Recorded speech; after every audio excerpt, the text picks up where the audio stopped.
欢迎来到热点新闻频道，请订阅并关注以获取最新资讯。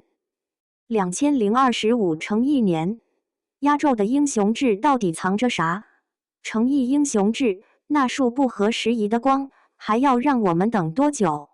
眼瞅着2025年就要来了，坊间都在转，这可能会是诚意年。确实，想想他手上攒着的剧。富山海蓄势待发，狐妖小红娘王权篇也吊足了胃口。年底说不定还有长安24季惊喜空降。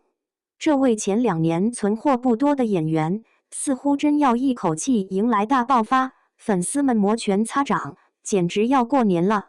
可在一片欢腾的期待中，总有个名字让人心里痒痒的，又有点沉甸甸，那就是英雄志。说真的，要论起2025年最让人揪心、最放不下，也最寄予厚望的剧《英雄志》，绝对排得上号。为啥？因为它从根子上就透着一股不一样的气质。但这剧吧，就跟高手过招似的，稳得很，迟迟不见定档的动静。到底在等什么？是时机未到，还是有什么幕后考量？咱们这些局外人猜来猜去，也摸不着头脑，但这等待恰恰是因为它值得。英雄志这剧不是那种轻飘飘的偶像剧，它一脚踩进了历史的尘埃里，背景设在明朝那段风雨飘摇的土木堡之变后，一张神秘的羊皮卷像命运的绳索，把一个原本只想安安稳稳开面摊的寒门书生卢云成义士硬生生拽进了权力的漩涡中心。想象一下那个画面，他本可以低头不见抬头见地过小日子，却为了救忠良之后惹来杀身之祸。他本可以攀附权贵换条活路，却偏要在那个电闪雷鸣的雨夜单枪匹马闯刑场，只为一生冤枉。这剧狠在哪儿？他不给主角开金手指。你看卢云，为了证明清白，他能做的就是跑断腿，磨破嘴，用尽一个普通人的所有力气。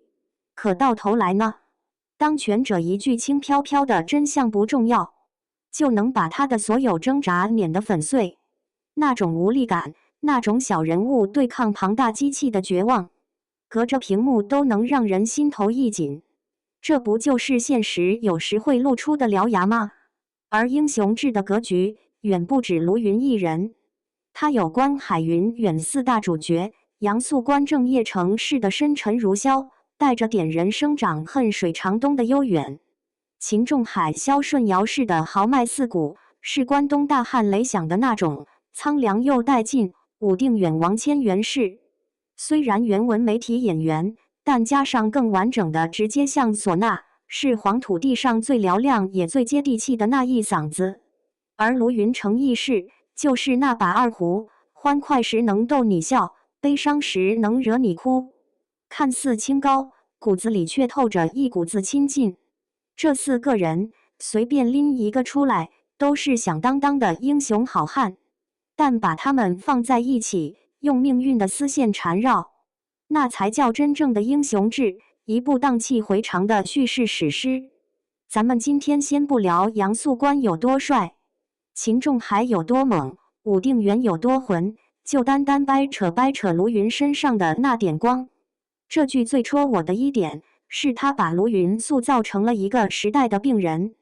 他心里揣着为天地立心、为生民立命的圣贤书，一腔热血想去匡扶正义，结果呢？在官场，同僚笑他太傻太天真，不懂规矩；在江湖，草莽觉得他迂腐可笑，不识时务。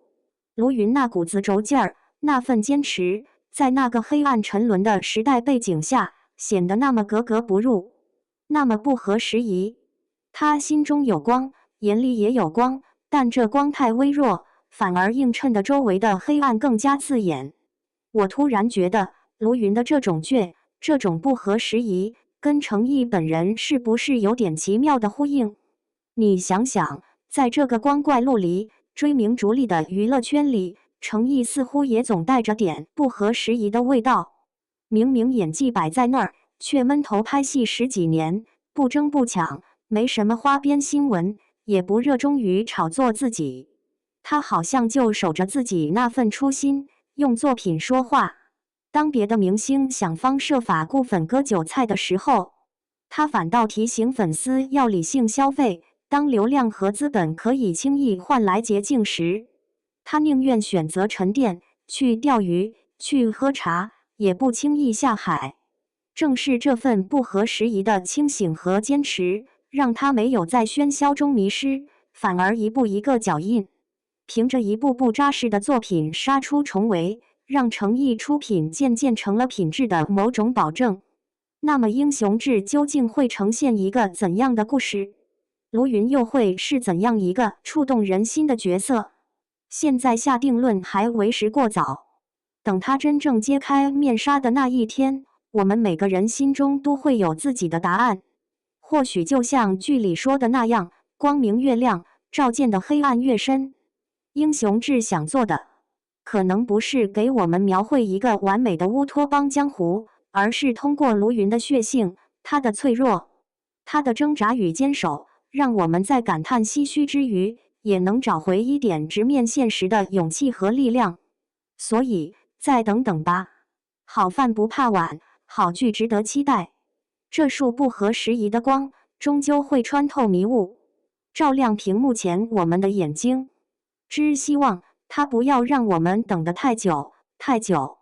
你呢？你对英雄志和诚意的卢云又有着怎样的期待？评论区聊聊吧。